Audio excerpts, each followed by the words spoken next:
और घंटे की आकार की बेल घंटी को भी दबा दें ताकि हमारे नए वीडियो आपको लगातार मिलते रहें।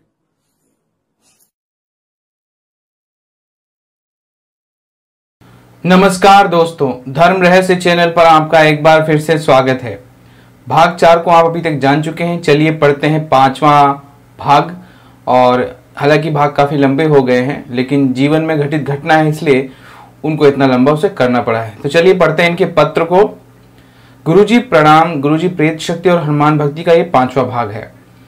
गुरुजी मौलवी द्वारा बताई गई पर्चियों की प्रक्रिया, यानी कि एक पर्ची को गिलास में पानी में डालकर पिलाने और दूसरी पर्ची को सर पर मलकर उसको घर के बाहर जलाने को कहा गया था, को पत्नी द्वारा करते छोड़ कर मैं तो शराब पीने बाहर चला गया।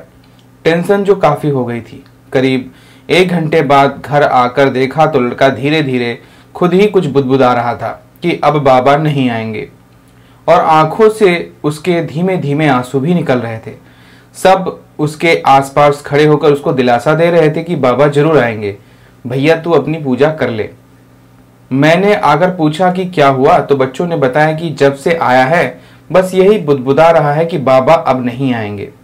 मैं भी उसको ऐसा ही करते देख रहा था। गुरुजी, मेरी समझ में आया कि लड़का स्वयं ही अफसोस कर रहा होगा या उसके अंदर कोई बैठी आत्मा उससे ऐसा करवा रही है, क्योंकि लड़का पूर्ण रूप से बेहोश था और उस अवस्था में ही वो बुदबुदा रहा था। यह सब देखकर मेरा सर चकरा गया कि अब इसको क्या हो गया है, अब कौन सी नई मुसीबत आने वाली है। मैं यह सब देखता हुआ वहीं पर शराब के नशे यानी कि खाट बेड पर बैठकर बीड़ी पीने लग गया।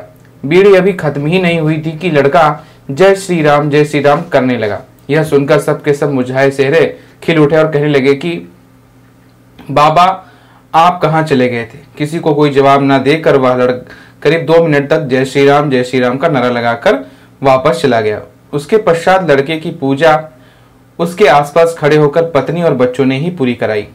सुबह मेरे उठने पर पत्नी ने कहा कि आप दिल्ली लड़की से बात कर लो। मैंने कहा कि क्या बात हो गई, तो उसने कहा कि आप ही पूछ लो। तब मैं स्नान आदि कर लड़की से फोन मिलाकर बात करने लगा। लड़की से पूछा, आप लड़के को किस मौलवी के पास लेकर गए थे। जब लड़की ने इस तरह पूछा तो मैंने बताया कि हाँ ये बात है। कि उसे बताया कि जब मम्मी ने रात को बताया कि आप किसी मौलवी के पास लेकर जा रहे हैं, तो उसने नोएडा स्थित अपने नंदोई, जो लड़के के साथ बालाजी के भगत को साथ में लेकर गए थे, इस बात में बात की कि उन्होंने उस भगत से बात कर बताया कि उसने कह दो कि मौलवी वाला काम बंद करवा दे, कहीं बाबा नाराज ना हो जाए। अगर बाबा नाराज हो गए तो लेने के देने पड़ जाएंगे। ऐसा कहकर लड़की ने और हवा मेरी खराब कर दी। फिर मैंने पत्नी से कहा, जैसा दिल करे वैसा करो। गुरुजी, जैसे जैसे बालाजी के 40 दिन पूरे होने को आ रहे थे, वैसे वैसे लड़के पर ये आत्माएं अपना कहर जोर जोर से ढा रही थी। पूजा करते हुए लड़के को गिरा देना, जलते दीपक का स्वयं ही बुझ जाना, रात में जोर जोर से लड़के का चिल्लाना, कई कई दिन तक लड़की को बिना कुछ खाए पिए बेहोश रखना। गुरुजी, घर में अब इतनी अधिक दहशत हो गई थी कि रात को कोई टॉयलेट भी नहीं निकलता था। खुद मेरा भी बुरा हाल था।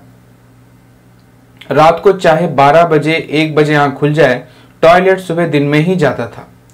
मोबाइल पर पूरी रात हनुमान जी के भजन चलते रहते थे, परंतु डर फिर भी नहीं जाता था दिल और दिमाग से। मैं जगने पर पूरी रात नहीं सोता था, बस यही सोचता रहता था कि क्या होगा, कैसे इन प्रेत आत्माओं से छुटकारा मिलेगा।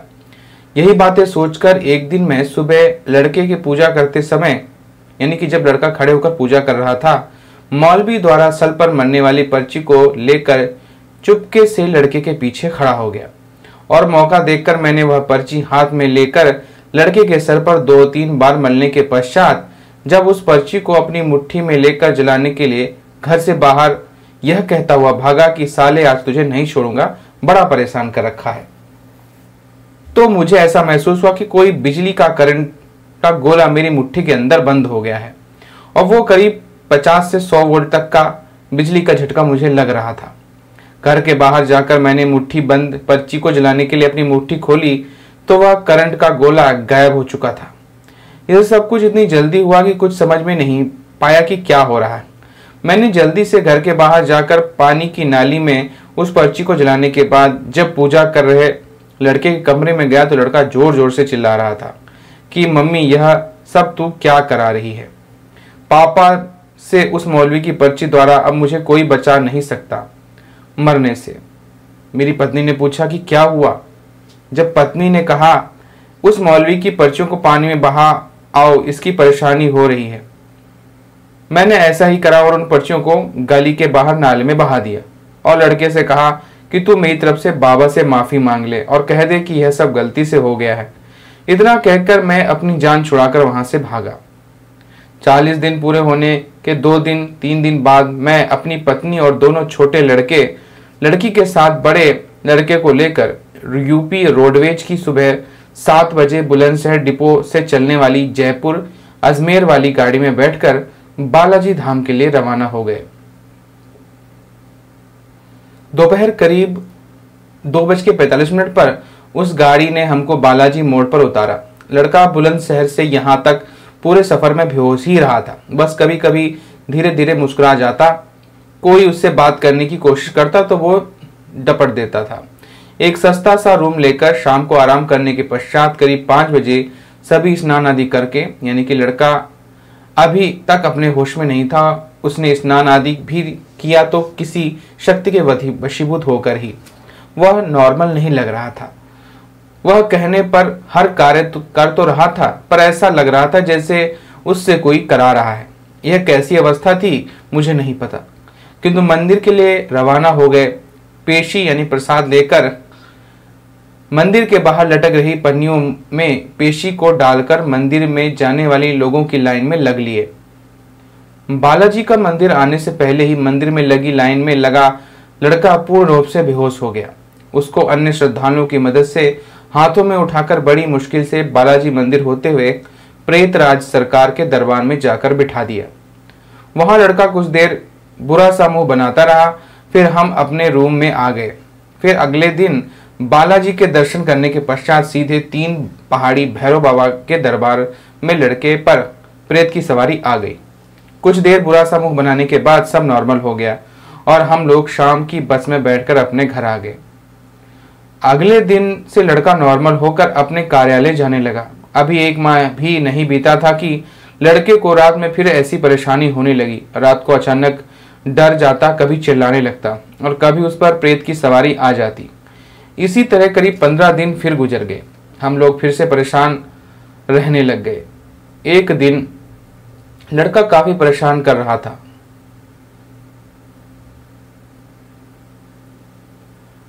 तभी लड़के पर बाबा की सवारी आ गई। कुछ देर बाद वह कहने लगा अब तुझे नहीं छोड़ूंगा, दरबार लेकर ही जाऊंगा। मेरी पत्नी ने बाबा से कहा बाबा कौन है, यह काफी परेशान कर रहा है। तब बाबा ने कहा यह यहीं पर रह गया था और रातों को यहीं कमरों में घूमता है। फिर बाबा की सवारी लड़के से चली गई। एक बार फिर सभी मन में डर समा गया कि कोई प्रेत है जो रात को घर में कमरों में घूमता है और लड़के को परेशान करता है। फिर एक बार सभी का रात में घर के कमरों से निकलना बंद हो गया। यह सब देखकर मैं पुनः लड़के को लेकर अपनी पत्नी और छोटी पुत्री के साथ बालाजी निकल गया। लड़का इस बार भी पूरे सफर और बालाजी के मंदिर जाने तक बेहोश ही रहा। इस बार मैं वहां 2 दिन तक रुका। फिर वहीं बालाजी के दर्शन, उसके पश्चात 3 पहाड़ी स्थित भैरव बाबा के दर्शन करने के पश्चात वापस घर आ गया। गुरुजी एक बार फिर लड़का ठीक होकर अपने कार्यालय जाने लगा। हमको अब ऐसा महसूस होने लगा था कि लड़का इस बार पूर्ण रूप से ठीक हो गया है। पर गुरुजी अभी 1 माह ही बीता था कि लड़का फिर से रात को डरने लगा और बुरी बुरी आवाजें निकालने लगा। एक बार फिर सभी के मन में खौफ बैठ गया कि अब यह क्या हो रहा है। धीरे धीरे 1 माह और गुजर गया। लड़के का पहले की तरह बुरा हाल था। अब हम ये सोचने लगे कि बालाजी के यहाँ से लड़का ठीक होने वाला नहीं है, इसको कहीं और किसी तांत्रिक या किसी और को दिखाना चाहिए। लड़के के कार्यालय के एक कर्मचारी के कहने पर हम लड़के को शनिवार के दिन शहर के ही एक बड़े हनुमान मंदिर में लेकर गए। वहां के पुजारी जी को शनिवार के दिन हनुमान जी की गद्दी आती थी। जब हमने उन पुजारी जी को लड़के को दिखाया तो उन्होंने लड़के को देखते ही बताया कि इस लड़के पर अब 7 प्रेत थे, अब केवल 2 प्रेत रह गए हैं, 5 प्रेत चले गए हैं। उन्होंने बताया कि इस लड़के का बालाजी से इलाज चल रहा है तो वहीं से इलाज चलने दो, मेरे यहाँ पर मत दिखाओ, यहाँ से बड़ी शक्ति बालाजी में है। एक बार फिर वहीं जाकर बाबा से पुनः प्रार्थना करो कि बाबा हमारे लड़के का संकट काट डालो, और चिंता मत करो, वे अवश्य ही से काट देंगे। अगर हमारे यहाँ से इलाज कराओगे तो कुछ गलत भी हो सकता है। मैंने उनसे पूछा, बाबा गलत कैसे हो जाएगा? हम 3 बार तो बालाजी हो आए हैं लड़के को लेकर, काफी रुपया खर्च हो गया है। एक बार जाने पर ही 3 से 4 हजार रुपये खर्चा हो जाता है। तब पुजारी जी ने कहने लगे कि मेरी बात मान लो, इसको लेकर बालाजी ही जाओ, वहीं इसका इलाज चल रहा है तो वहीं पर चलने दो, मैं भी अपनी भभूत दे दूंगा। तो मेरे यहाँ से जो प्रेत दूध बनकर जाएंगे और बालाजी के जो प्रेत दूध बनकर तुम्हारे यहाँ रह रहे होंगे, कभी कभी दोनों दूतों का आपस में टकराव हो जाता है और इस टकराव में ये पीड़ित कोई नुकसान पहुंचाने से नहीं चूकेंगे। गुरुजी, यहाँ पुजारी जी की बातें विस्तार से बताने का मतलब यही होगा कि कोई मेरी तरह पीड़ित इंसान यह गलती ना कर दे। उनकी यह बात सुनकर मैं भी हैरत में पड़ गया और सोचने लगे, साला इंसान जीते जी एक दूसरे को परेशान तो करता ही, मरने के बाद भी चैन से नहीं बैठता है। अब करूं तो क्या करूं, कुछ समझ में नहीं आ रहा था। इतने में ही मैं बड़ी लड़की से कहने लगा कि जब यहाँ आए हैं तो प्रसाद चढ़ाकर देते हैं। मैं प्रसाद लाकर चढ़ाने लगा। प्रसाद चढ़ाने के पश्चात जब मैं लड़के के पास पहुंचा तो देखा लड़के पर मंदिर में ही प्रेत की सवारी आ गई थी और लड़की उससे कुछ पूछ रही थी। मैंने लड़की से पूछा कि क्या हुआ, तो वो कहने लगी यह अपना नाम बादशाह बता रहा है और अपने को दिल्ली के बदरपुर के उसी मोहल्ले का निवासी बता रहा है जहां पर दीदी रहती है। मैंने भी उससे पूछा कि भाई तू कौन है और क्यों परेशान कर रहा है इसे, तो उसकी बातें सुनकर मेरे होश ही उड़ गए थे गुरुजी। उसने बताया कि हमको तो तुम्हारा रिश्तेदार यहाँ लेकर आया था, वो खुद तो भाग गया और हमको यहाँ पर छोड़ गया। हम तो इस लड़के को बहुत पहले अपने साथ ले जाते, परंतु हम जब भी इसको अपने साथ ले जाने की कोशिश करते हैं तो बाबा यानी कि हनुमान जी बीच में आकर खड़े हो जाते हैं। मैंने उससे उसका नाम पूछा तो उसने दिल्ली स्थित बड़ी लड़की के मोहल्ले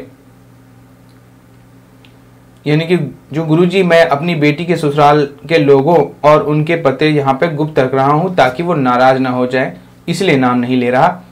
नाम लेकर बोला कि मैं वहां का बादशाह हूं और मैंने ही तुम्हारे रिश्तेदार राज को मारा था और मैं अब तक 7 को मार चुका हूं।